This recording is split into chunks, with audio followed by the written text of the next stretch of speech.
Hello all of you. हम 66th BPSC PT examinations का question analyse कर रहे हैं। ठीक है, पिछले वीडियो में मैंने क्वेश्चन 5 तक डिस्कस किया था और 6th क्वेश्चन में मैंने आपसे कमेंट में इसका आंसर मांगा था।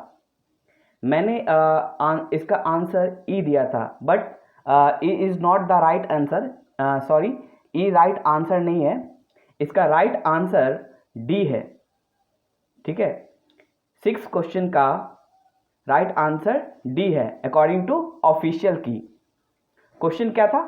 क्वेश्चन को हम फिर से देखेंगे। क्या क्वेश्चन था? क्वेश्चन था, किस अधिनियम के बारे में जवाहरलाल नेहरू ने कहा था कि हमें एक ऐसी कार दी गई थी जिसमें सब ब्रेक थे किंतु इंजन नहीं था? About which act Jawaharlal Nehru had said we were provided with a car with all brakes and no engine. तो इसका राइट आंसर जो ऑफिशियल की में दिया हुआ है वो 1935 का अधिनियम है। ठीक है, यानी डी ऑप्शन है। ठीक है, तो 1935 एक्ट के बारे में जवाहरलाल नेहरू ने ये बात कही थी। ठीक है, और दूसरा फैक्ट मैं यहां पे बता दूं कि इसी एक्ट को जवाहरलाल नेहरू ने चार्टर ऑफ स्लेवरी भी कहा था। Charter of slavery. ठीक है, और ऐसा क्यों कहा था उन्होंने? जवाहरलाल नेहरू ने इस एक्ट को car with all brakes and no engine या फिर चार्टर ऑफ स्लेवरी क्यों कहा था? क्योंकि इस एक्ट में बहुत सारे ऐसे सेफ गार्ड्स और स्पेशल पावर थे जो गवर्नर जनरल को दिए गए थे। ठीक है, जिसके कारण गवर्नर जनरल अपने इच्छा अनुसार कई सारे डिसीजन ले सकता था, क्योंकि बहुत सारे सेफ गार्ड और स्पेशल पावर गवर्नर जनरल को दिए गए थे। इस वजह से जवाहरलाल नेहरू ने इसे चार्टर ऑफ स्लेवरी या फिर a car with all brakes and no engine कहा था। ओके, नेक्स्ट है कि इसी एक्ट को जिन्ना ने क्या कहा था? इसी एक्ट को 1935 एक्ट को जिन्ना ने कहा था thoroughly rotten, fundamentally bad and totally unacceptable. Thoroughly rotten, fundamentally bad and totally unacceptable. तो ये फैक्ट भी आप याद रखेंगे। हो सकता है आने वाले एग्जाम्स में आपसे ये पूछा जाए कि थॉरली 1935 एक्ट को या किस एक्ट को जिन्ना ने thoroughly rotten, fundamentally bad and totally unacceptable कहा था। ठीक है, okay, coming to the next question. Next question क्या है? नेक्स्ट क्वेश्चन कहता है दांडी यात्रा कितने दिन चली थी? तो ये हिस्ट्री सेक्शन से क्वेश्चन है, मॉडर्न हिस्ट्री का क्वेश्चन है। ओके, दांडी यात्रा कितने दिन चली थी? For how many days did Dandi march last?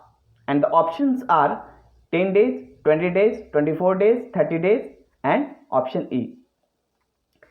देखिए यहां पे जो राइट आंसर है वो है 24 days, जो कि ऑफिशियल आंसर की के द्वारा दिया गया है, यानी option C is the right answer according to official answer key. ठीक है, अब हम दांडी यात्रा के बारे में जानते हैं। आपको जैसे पता होगा कि दांडी जो मार्च किया गया था, दांडी यात्रा किया गया था, वो नमक कानून को तोड़ने के लिए किया गया था। हाँ, नमक कानून को तोड़ने के लिए किया गया था। 12 मार्च 1930 को दांडी मार्च स्टार्ट हुआ था। कहां से? साबरमती आश्रम, गुजरात से। ठीक है, और ये 24 दिनों तक ये यात्रा चली थी।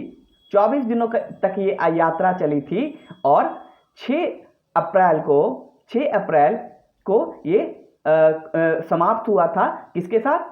With the beginning of civil disobedience movement, यानी सविनय अवज्ञा आंदोलन की शुरुआत के साथ इस यात्रा की समाप्ति हुई थी। तो कितने दिन चला था ये? 24 days। और शुरुआत में जब 12 मार्च को ये यात्रा स्टार्ट हुआ तो गांधी जी के साथ टोटल कितने वॉलेंटियर्स थे? 78 वॉलेंटियर्स थे, यानी 78 वॉलेंटियर के साथ गांधी जी ने यह यात्रा स्टार्ट किया था। बाद में बहुत सारे लोग इसमें जुड़ते गए। तो ये फैक्ट भी आपको याद रखना है कि 78 वॉलेंटियर्स के साथ ये यात्रा स्टार्ट की गई थी। और दूसरा इंपॉर्टेंट है कि 12 मार्च 1930 को यह यात्रा स्टार्ट किया गया था साबरमती आश्रम से। Okay, right. Next question is question number 8। Question number 8 क्या है कि प्रसिद्ध गीत सरफरोशी की तमन्ना अब हमारे दिल में है के रचयिता कौन है? आपने सुना होगा, सरफरोशी की तमन्ना अब हमारे दिल में है, देखना है जोर कितना बाजुए कातिल में है। ये क्वेश्चन इस बार 66 बीपीएससी में पूछा गया है। काफ़ी पॉपुलर ये गीत था और बोल सकते हैं कि जितने भी आज़ादी के दीवाने थे उस समय उनके लिए उनका एक गीत था। वो हमेशा इस गीत को गुनगुनाते थे। और आपने सुना होगा कि जैसे इस क्वेश्चन में पूछा है कि किसके रचयिता कौन है, तो मैक्सिमम लोगों ने इसका आंसर राम प्रसाद बिस्मिल दिया था, डी आंसर दिया था।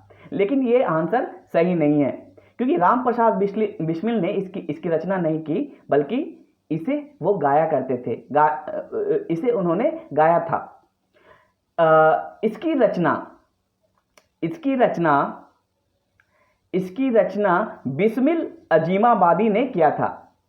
इसकी रचना बिस्मिल अजीमाबादी ने किया था। सरफरोशी की तमन्ना जो गीत है उसकी रचना बिस्मिल अजीमाबादी ने किया था। और ऑफिशियल आंसर की में भी इसमें जो सही आंसर दिया हुआ है वो ऑप्शन ई है, क्योंकि यहाँ पे बिस्मिल अजीमाबादी का नाम नहीं है, ठीक है, वो ऑप्शन में नहीं है। तो कौन सा ऑप्शन होगा? Option E. और ये भी हिस्ट्री के सेक्शन से क्वेश्चन आया हुआ है। नेक्स्ट क्वेश्चन हम चलते हैं। Next question number 9। Question number 9 क्या है? बंगाल विभाजन के प्रत्याघात के रूप में कौन सा आंदोलन शुरू हुआ था? बंगाल विभाजन के प्रत्याघात के रूप में कौन सा आंदोलन शुरू हुआ था? Which movement was started as a reaction to the partition of Bengal? आपको पता है 1905 में पार्टीशन ऑफ बंगाल डिक्लेयर किया गया था, ठीक है। 7 अगस्त 1905 में पार्टीशन ऑफ बंगाल डिक्लेयर किया गया था। किसके द्वारा? लॉर्ड कर्जन के द्वारा। और उसके रिएक्शन में, ठीक है, उसके अगेंस्ट में 7 अगस्त 1905 को स्वदेशी मूवमेंट स्टार्ट किया गया था। स्वदेशी आंदोलन स्टार्ट किया गया था। किस डेट को किया गया था? 7 अगस्त 1905 को, ठीक है, जिसे गांधी जी ने सोल ऑफ स्वराज बोला था। सोल ऑफ स्वराज बोला था। इस मूवमेंट को गांधी जी ने सोल ऑफ स्वराज बोला था, ठीक है। ओके, तो कौन सा मूवमेंट स्टार्ट हुआ था? स्वदेशी मूवमेंट। कब डिक्लेयर हुआ था स्वदेशी मूवमेंट? कब स्टार्ट हुआ था? 7 अगस्त 1905 को। और इस मूवमेंट को गांधी जी ने सोल ऑफ स्वराज मूवमेंट बोला था। आपको पता है कि बंगाल विभाजन के पीछे का क्या मकसद था? बंगाल विभाजन के पीछे का मकसद था डिवाइड एंड रूल, ठीक है। बंगाल, चूंकि जो आंदोलन था वो बंगाल में डेवलप हो रहा था, क्योंकि बंगाल में इंटेलेक्चुअल्स, जो मिडिल इंटेलेक्चुअल्स डेवलप हो रहे थे, पढ़े लिखे लोग डेवलप हो रहे थे, ठीक है। और इसलिए वो अंग्रेजों के विरुद्ध आंदोलन की शुरुआत हो गई थी बंगाल में। तो उसके पीछे करने का डिवीजन करने का मकसद था कि बंगाल को 2 पार्ट में डिवाइड किया जाए, ठीक है, और ईस्ट बंगाल और वेस्ट बंगाल। ईस्ट बंगाल में जो बहुमत था वो मुस्लिमों का था और वेस्ट बंगाल में हिंदुओं का बहुमत था, ठीक है। तो इसलिए अंग्रेजों का ये मानना था कि अगर हम डिवीजन करते हैं तो वो यूनाइट होके मूवमेंट नहीं कर पाएंगे। लेकिन इसके विरुद्ध वहाँ पे बंगाल में स्वदेशी मूवमेंट स्टार्ट किया गया। और इसमें क्या किया गया? जो फॉरेन गुड्स थे, जो विदेशी सामान थे, जैसे कपड़े, गहने, इनकी लूट की गई, इनको रोका गया, ठीक है, इन पे बैन लगा दिया गया और जो स्वदेशी सामान का निर्माण किया जाने लगा, ठीक है। तो इसके तो बंगाल डिवीजन को लास्ट में ब्रिटिश को स्थगित करना पड़ा और 1911 में बंगाल को फिर से यूनाइट किया गया, रीयूनाइट किया गया और इसका कैपिटल शिफ्ट और इंडिया का उसी समय इंडिया का कैपिटल शिफ्ट करके न्यू दिल्ली रखा गया, जो कि पहले कलकत्ता था। ओके, तो नेक्स्ट क्वेश्चन आते हैं और ये भी हिस्ट्री सेक्शन से ये क्वेश्चन लिया गया है। नेक्स्ट क्वेश्चन नंबर 10, इनमें से 1945-46 में दिल्ली में हुए आईएनए के मुकदमों के पक्ष में पेश हुए वकील थे। ओके, इनमें से 1945-46 में दिल्ली में हुए आईएनए के मुकदमों के पक्ष में पेश हुए वकील थे। Who among the following advocates had appeared for the INA trials at Delhi in 1945-46? देखिए, आपने आईएनए ट्रायल का नाम सुना होगा, इंडियन नेशनल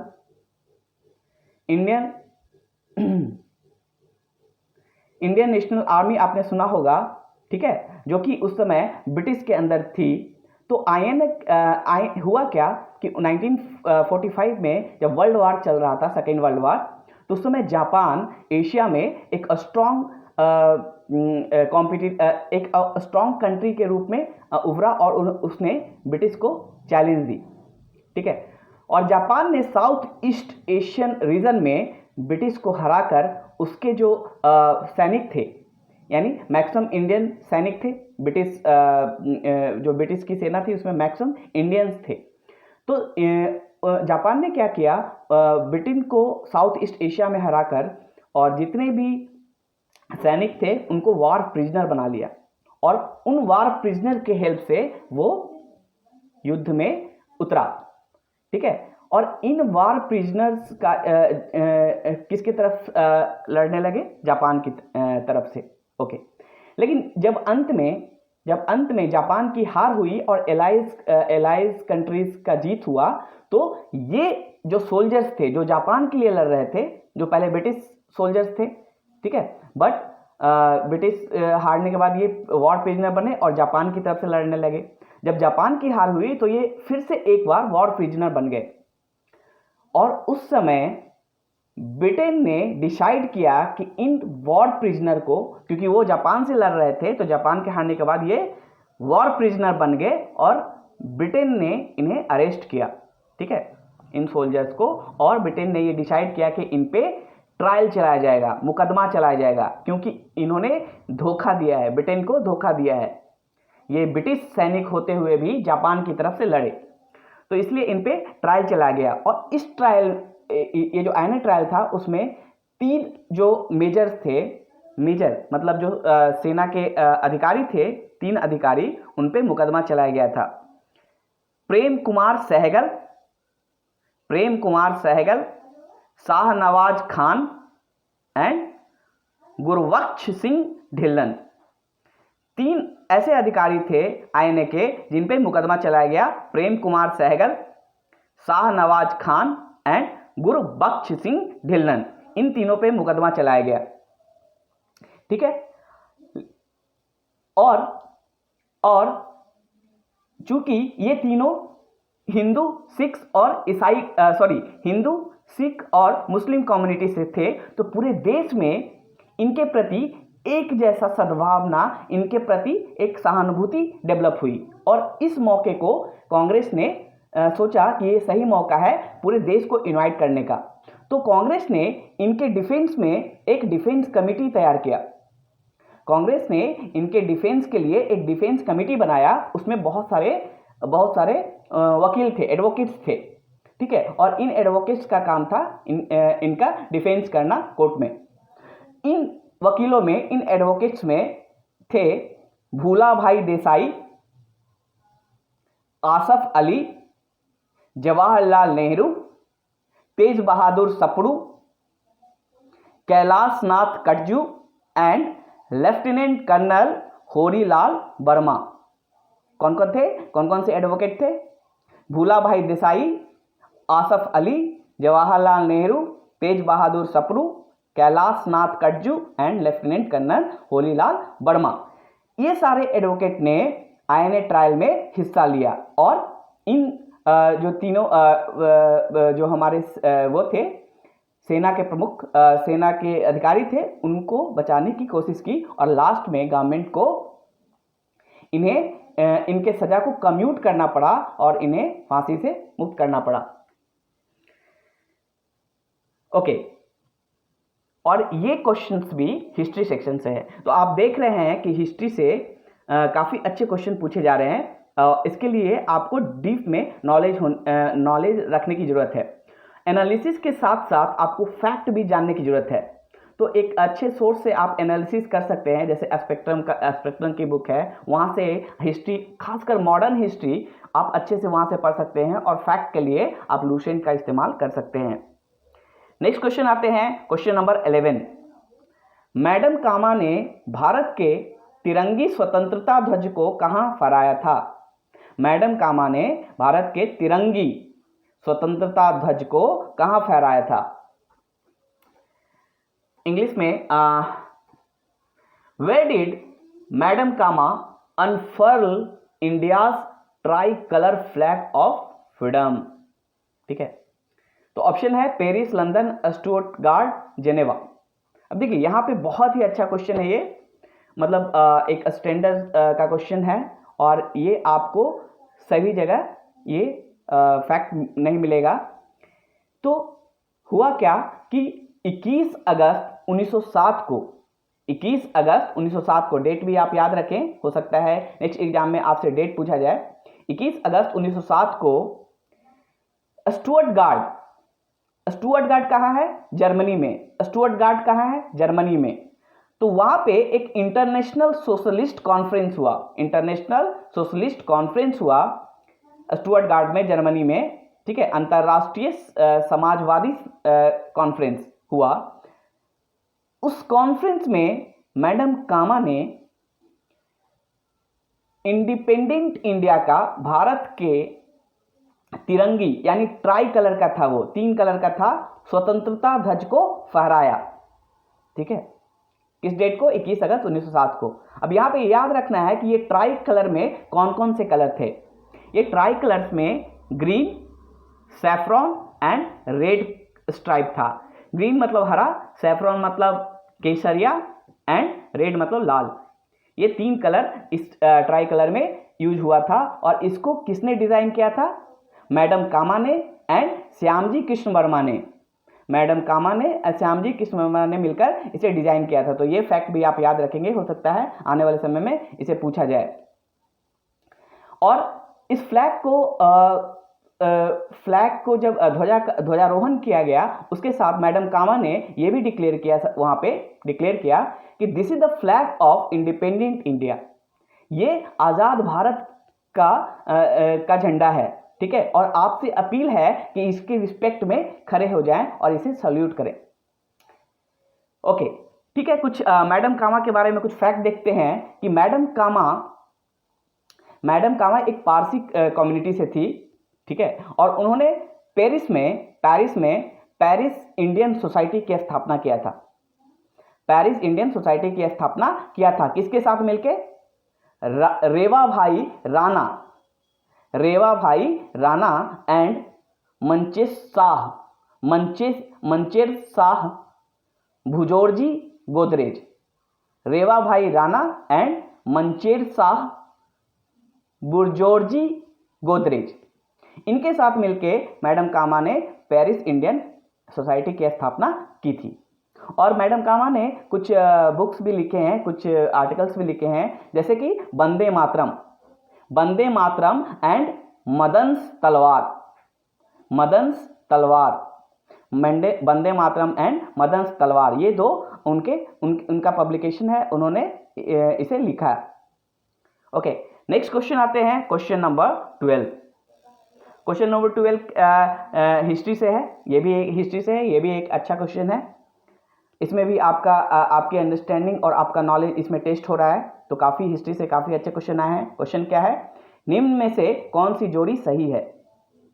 निम्न में से कौन सी जोड़ी, ये मैच द फॉलोइंग का क्वेश्चन है, मैच करना है आपको कि कौन सा मैच सही है। Which of the following pair is correct. ठीक है, इसमें पहला जो ऑप्शन है, पहला ऑप्शन है विनोबा भावे द्वितीय व्यक्तिगत सत्याग्रही, विनोबा भावे सेकंड इंडिविजुअल सत्याग्रही। तो क्या ये सही ऑप्शन है? नहीं, क्योंकि पहला आपको पता है कि जब इंडिविजुअल सत्याग्रह स्टार्ट हुआ था, व्यक्तिगत सत्याग्रह स्टार्ट हुआ तो पहला सत्याग्रही थे जिन्होंने अपने आप को अरेस्ट किया था, वो थे विनोबा भावे।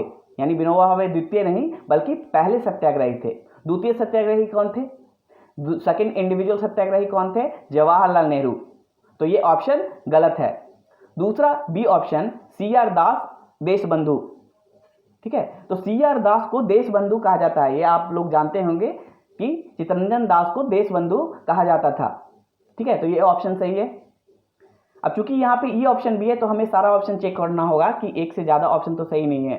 तो ऑप्शन सी में क्या है? विलियम वेडरबर्न 1907 के कांग्रेस सभापति। आपको पता होगा कि 1907 में सूरत स्प्लिट हुआ था, यानी 1907 में कांग्रेस का जो अधिवेशन हुआ तो कहाँ हुआ था? सूरत में। और वहां पे नरम दल और गरम दल के बीच में, ठीक है, एक्सट्रीमिस्ट और कांग्रेस में डिवीजन हुआ था। ठीक है, तो वहां पे हुआ क्या कि जो एक्सट्रीमिस्ट थे यानी जो गरम दल के नेता थे वो चाहते थे कि गंगाधर तिलक को प्रेसिडेंट बनाया जाए, बट कांग्रेस ने किसे प्रेसिडेंट बनाया? डॉक्टर रास बिहारी घोष को। 1907 में जो कांग्रेस के प्रेसिडेंट थे कौन थे? डॉक्टर रास बिहारी घोष। ठीक है, रास बिहारी घोष को प्रेसिडेंट बनाया गया। ओके, तो ये ऑप्शन गलत है, सी ऑप्शन गलत है। डी ऑप्शन में क्या है? श्यामजी कृष्ण वर्मा पेरिस में इंडिया हाउस के संस्थापक। देखिए, श्यामजी कृष्ण वर्मा ने इंडिया हाउस की स्थापना की थी, बिल्कुल की थी, फाउंडर थे इंडिया हाउस के, बट कहाँ पे किया था? लंदन में। लेकिन यहाँ पे क्या दिया हुआ है? पेरिस। तो ये ऑप्शन भी गलत है। ओके, नेक्स्ट है, तो यहाँ पे कौन सा सिर्फ एक ऑप्शन सही है? Option B. और ऑफिशियल आंसर की में ये इसका आंसर बी ही दिया हुआ है। नेक्स्ट क्वेश्चन आते हैं, क्वेश्चन नंबर 13। क्वेश्चन नंबर 13 भी इंडियन हिस्ट्री से है और ये मॉडर्न हिस्ट्री से क्वेश्चन लिया गया है। क्वेश्चन क्या है? भारतीय राष्ट्रीय कांग्रेस द्वारा किस दिन को पूर्ण स्वराज दिवस घोषित किया गया था? ठीक है, भारतीय राष्ट्रीय कांग्रेस द्वारा किस दिवस को स्वराज दिवस घोषित किया गया था, पूर्ण स्वराज दिवस घोषित किया गया था? Which day was declared as Purna Swaraj day by the Indian National Congress? यहाँ देखिए, ये काफ़ी अच्छा क्वेश्चन है, अच्छा है और स्टैंडर्ड है, मॉडरेट क्वेश्चन बोल सकते हैं इसको। कि देखिए, आपको पता होगा कि कांग्रेस का लाहौर सेशन कब हुआ था? 1929 में। और 19 दिसंबर 1929 को लाहौर सेशन में कांग्रेस ने डिक्लेयर किया था, ठीक है, पास किया था। क्या पास किया था? रेजोल्यूशन, हिस्टोरिक पूर्ण स्वराज। ठीक है, हिस्टोरिक जो पूर्ण स्वराज है उसका रेजोल्यूशन पास किया था कि हमें पूर्ण स्वराज अचीव करना है 19 दिसंबर 1929 को। और 26 जनवरी 1930 को एक पब्लिक डिक्लेरेशन किया गया था इसके बारे में। पूर्ण स्वराज के लिए एक पब्लिक डिक्लेरेशन किया था, लोगों के सामने रखा गया था। 26 जनवरी 1930 को पूर्ण स्वराज को पब्लिकली डिक्लेयर किया गया था। और इसी दिन को कांग्रेस लोगों से अर्ज किया कि इसको 26 जनवरी 1930 को आप इंडिपेंडेंस डे के रूप में मनाएं। 26 जनवरी 1930 को आप एक स्वतंत्रता दिवस के रूप में मनाएं, ये लोगों से अपील किया कांग्रेस ने। और 26 जनवरी 1930 को ही पूर्ण स्वराज डिक्लेयर किया गया पब्लिकली कांग्रेस के द्वारा। लेकिन पूर्ण स्वराज का जो रेजोल्यूशन है वो कब पास हुआ था? 19 दिसंबर 1929 को। तो ये दो डेट आपको याद रखना है। और इस समय जो गवर्नर जनरल था कौन था? वाइसराय कौन था? इरविन। इरविन था, ठीक है। और ऐसा पूर्ण स्वराज का डिक्लेरेशन जो कांग्रेस ने किया, रिजोल्यूशन जो पास किया 19 दिसंबर 1929 को, क्यों किया? क्योंकि 1929 में ही इरविन ने डिक्लेयर किया था कि India would be granted dominion status in the future, यानी भविष्य में भारत को डोमिनियन स्टेटस का दर्जा दिया जाएगा। अब देखिए डोमिनियन स्टेटस क्या होता है। डोमिनियन स्टेटस का मतलब होता है autonomous with in the British umpire, यानी आपको ब्रिटिश अंपायर के अंदर ही रहना है, आपको पूर्ण स्वराज नहीं मिला है, बट आप ऑटोनोमस हैं, मतलब स्वायत्त हैं, अपना डिसीजन खुद ले सकते हैं, बट आपको किसके अंडर रहना है? ब्रिटिश अंपायर, यानी जितनी भी एक्टिविटीज होंगी under the sign and signature of, seal and signature of British empire के अंदर होगा, ठीक है। तो ये पूर्ण स्वराज नहीं था हमारा, ये डोमिनियन स्टेटस की बात कर रहा था इरविन। इसके कारण कांग्रेस ने 19 दिसंबर 1929 को एक रिजोल्यूशन पास किया और बोला कि हमें पूर्ण स्वराज अचीव करना है, पूर्ण स्वराज के अलावा हम कुछ भी नहीं मानेंगे, टोटल इंडिपेंडेंस हमें चाहिए। और 26 जनवरी 1930 को इंडिपेंडेंस के डे के रूप में मनाने के लिए की घोषणा की गई। ओके, नेक्स्ट क्वेश्चन, बिहार की स्थापना कब की गई थी? ये बिहार स्पेशल से क्वेश्चन है, बिहार की स्थापना कब की गई थी? देखिए बिहार की स्थापना, यहाँ पे थोड़ा सा ध्यान से आपको क्वेश्चन देखना है। बिहार की स्थापना, व्हेन वाज बिहार एस्टैब्लिश्ड, तो यहाँ पे ऑप्शन क्या क्या दिया हुआ है? 1911, 12, 13 एंड 14, और एक ई ऑप्शन है। ई ऑप्शन हमेशा आपको कंफ्यूज करेगा, ठीक है। देखिए आपको बहुत लोगों ने इसका आंसर ई ऑप्शन दिया, क्यों? उन्हें लगा कि 1936 में बिहार का इस्टेब्लिशमेंट हुआ था, बट यहाँ पे ये समझना है कि इस्टेब्लिश्ड होना और डिवीजन होना दोनों में अंतर है। पहली बार बिहार का जो कंसेप्ट आया, बिहार एक प्रोविंस के रूप में, अलग प्रोविंस के रूप में बना, वो था 1912। उस समय बंगाल से अलग होकर बिहार और उड़ीसा एक कंबाइंड एक प्रोविंस बने, ठीक है, और उसकी राजधानी पटना रखी गई। लेकिन बाद में यानी Bihar as a province, as a state कब स्टैब्लिश हुआ? 1912 में। 1936 में उड़ीसा को इससे अलग कर दिया गया और सिर्फ बिहार रह गया। लेकिन अगर बिहार देखें कि इस्टेब्लिशमेंट कब हुआ, बिहार जो हमारा प्रोविंस है या फिर शब्द है, तो वो 1912 में। तो यहाँ पे आंसर क्या होगा? 1912। अब इसके पीछे का बैकग्राउंड देखते हैं कि दिसंबर 12, 1911 में, 12 दिसंबर 1911 को, ठीक है, जो ब्रिटिश एम्परर था वो दिल्ली विजिट किया, ठीक है, और उसी दिन 12 दिसंबर 1911 को उसने डिक्लेरेशन किया, अनाउंस किया कि creation of Bihar and Orissa. क्या प्रोविंस का नाम था? बिहार एंड उड़ीसा। तो बिहार एंड उड़ीसा का एक प्रोविंस क्रिएट किया जाएगा एज ए सेपरेट प्रोविंस, अलग से, with Patna as a capital city, और पटना को उसका कैपिटल रखा जाएगा, ठीक है। और 22 मार्च 1912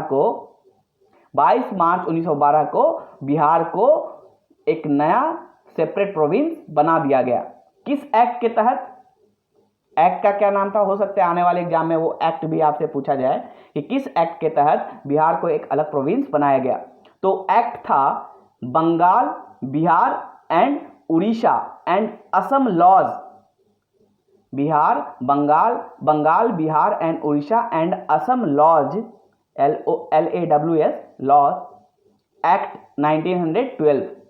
the Bengal, Bihar and Orissa and Assam laws act 1912। इस एक्ट के थ्रू बिहार को एक सेपरेट प्रोविंस के रूप में इस्टेब्लिश किया गया 1912 में, 22 मार्च 1912 को। इसलिए 22 मार्च को बिहार दिवस के रूप में मनाया जाता है। बाद में गवर्नमेंट ऑफ इंडिया 1935 एक्ट के तहत उड़ीसा को अलग एक सेपरेट प्रोविंस के रूप में इस्टेब्लिश किया गया, ठीक है, 1936 में। लेकिन किस एक्ट के तहत? गवर्नमेंट ऑफ इंडिया एक्ट 1935 के तहत। Okay, next question, question number 15। Question 15 क्या कहता है? बिहार में 3 कठिया पद्धति में नील की खेती के लिए भूमि का कितना भाग अमानत रखा जाता था? ठीक है, तो इसका आंसर आप मुझे कमेंट में लिखें, इसका आंसर मुझे कमेंट में दें, और इस क्वेश्चन को मैं नेक्स्ट वीडियो में डिस्कस करूँगा और आगे जितने भी क्वेश्चंस हैं वो नेक्स्ट वीडियो में हम इस पर चर्चा करेंगे। ठीक है, तब तक के लिए धन्यवाद। आपको अगर ये वीडियो या एनालिसिस अच्छा लगा तो आप इसे लाइक और शेयर कर सकते हैं। Thank you.